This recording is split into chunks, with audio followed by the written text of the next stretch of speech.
Your eyes do not suddenly fail you after 50, they begin telling the truth more clearly. The blur, the strain, the need for more light are not punishments of age but signals of biology asking for cooperation. Vision is not just glass and lenses inside the skull, it is living tissue, fed by blood, guided by nerves, shaped by habits repeated thousands of times a day. When we speak of healing vision, we are really speaking about restoring a relationship between the eyes, the brain, and the life that surrounds them. Vision begins in the brain long before it feels like it begins in the eyes. What we call sight is not simply light passing through a lens, it is an active interpretation shaped by memory, expectation, and neural readiness. After 50, many people assume that declining vision is an optical problem alone, something mechanical that can only worsen. Science suggests otherwise. The brain remains the true center of vision, and it continues to adapt throughout life when it is given the right kind of stimulation. Neural pathways responsible for focus, contrast, and depth perception are strengthened by use and weakened by neglect. Modern life quietly trains the brain to see in limited ways,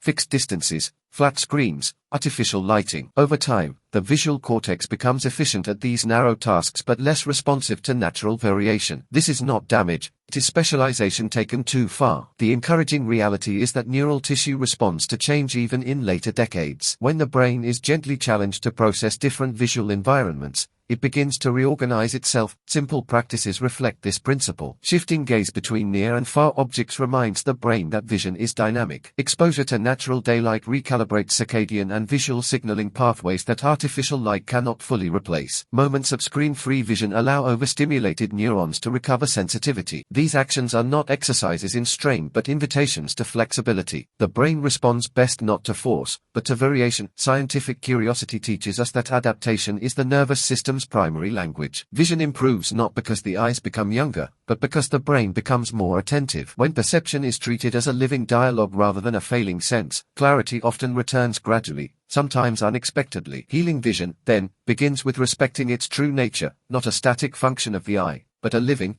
learning process shaped by how the brain is allowed to see the world each day. The eyes live at the crossroads of circulation and perception, and after 50 this relationship becomes more visible in everyday experience. The fine vessels that nourish the retina and optic nerve depend on steady, efficient blood flow, yet circulation naturally slows with age when movement decreases and metabolic strain increases. Vision often becomes dimmer not because the eyes are failing, but because the delivery system that sustains them is underperforming. This is a matter of physiology, not inevitability. Blood carries oxygen, glucose, and micronutrients to tissues that have no storage capacity. Retinal cells consume enormous energy every second, translating light into neural signals, and even slight reductions in oxygen delivery can affect clarity, contrast, and night vision. When circulation improves, these cells regain resilience. Gentle physical activity stimulates vascular flexibility, allowing blood to reach the smallest capillaries more efficiently. Controlled breathing influences carbon dioxide balance, which in turn affects how readily oxygen is released from hemoglobin into tissues. These are measurable biological responses, not abstract wellness ideas. The posture of the body also plays a quiet role. Tension in the neck and shoulders can restrict blood flow to the head, subtly reducing nourishment to the eyes. When the upper body softens and alignment improves, circulation responds almost immediately. The eyes, though small, are sensitive indicators of systemic flow. Many people notice reduced eye pressure, less dryness, and clearer focus when circulation is restored through consistent, moderate movement. Scientific observation shows that vascular health and visual health are inseparable. The eyes reflect the state of the arteries long before other organs express discomfort. When circulation is treated as a daily responsibility rather than an occasional concern,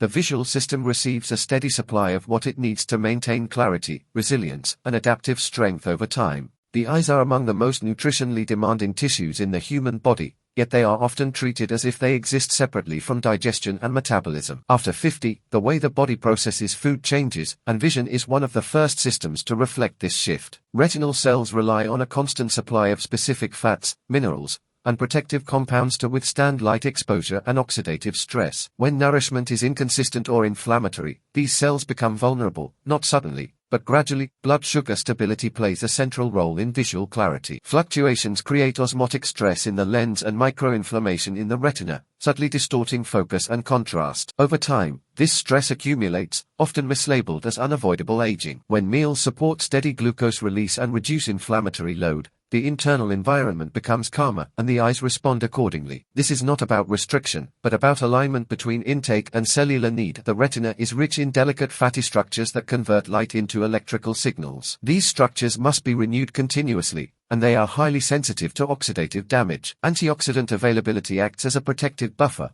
allowing repair mechanisms to function efficiently. When the body is overwhelmed by processed inputs and chronic stress signals, energy is diverted away from maintenance. Vision then becomes a secondary priority, not because it is unimportant, but because survival always comes first. Scientific curiosity reveals that nourishment is a form of communication. What the body receives shapes how it allocates resources. When inflammation decreases and micronutrient availability improves, the visual system often regains subtle strengths that had quietly faded. Sharper edges, improved night adaptation, and reduced eye fatigue are not miracles. They are biological responses to an environment that once again supports renewal rather than constant defense. Modern vision rarely experiences true rest, and after 50 this absence becomes increasingly noticeable. The eyes are constantly engaged, scanning screens, adjusting to artificial light, processing rapid visual information without pause. Unlike muscles, which are allowed moments of release, the visual system is often held in continuous tension. Over time, this sustained demand reduces sensitivity, not because the eyes are weak, but because the nervous system is overstimulated. Visual rest is not the same as closing the eyes. It is the act of reducing effort. Soft focus, where the gaze relaxes without locking onto detail,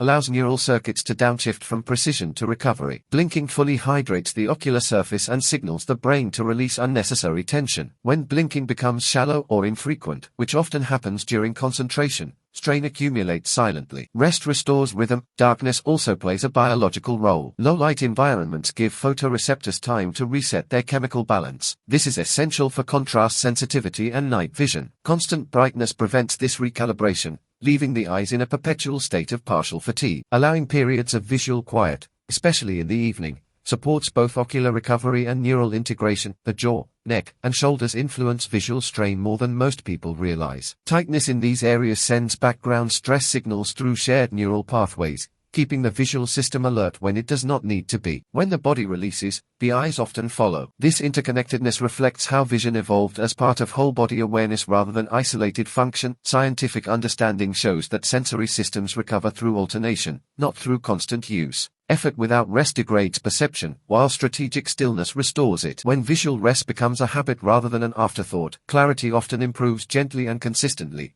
as the eyes remember how to see without being forced into constant vigilance. Belief shapes biology more subtly than most people expect, especially when it is grounded in realism rather than fantasy. After 50, many individuals carry an unspoken assumption that decline is fixed, and this belief quietly alters behavior. Effort becomes inconsistent, curiosity fades, and small improvements go unnoticed. The nervous system responds not only to physical input but also to expectation. When the brain anticipates limitation, it allocates fewer resources toward adaptation and repair. Science does not support absolute guarantees, yet it consistently shows that outcomes improve when individuals remain engaged in their own recovery process. Adherence to supportive habits strengthens neural commitment. The body senses consistency and responds by reinforcing the pathways that are repeatedly used. Vision improves not in dramatic leaps, but through accumulated responsiveness. This process is often interrupted when people wait for certainty before acting, rather than allowing progress to reveal itself through experience. Realistic belief encourages patience. Biological systems operate on timelines that do not align with modern impatience. Retinal cells renew slowly, neural recalibration unfolds gradually, and vascular adaptation takes time. When expectations are aligned with these rhythms, stress decreases. Reduced stress alone can improve visual function by lowering inflammatory signaling and neural noise. Calm engagement becomes a physiological advantage. Compassion toward the body also plays a measurable role. When individuals interpret visual strain as information rather than failure, they adjust instead of resisting. This mindset reduces tension and supports learning within the nervous system. Healing then becomes collaborative rather than adversarial. The most reliable guarantee in biology is responsiveness. When conditions improve and behavior remains steady, systems adapt. Vision responds to attention, consistency, and respect for its living nature. Belief does not replace science, but it determines whether scientific principles are applied long enough to allow the body's inherent intelligence to express itself fully.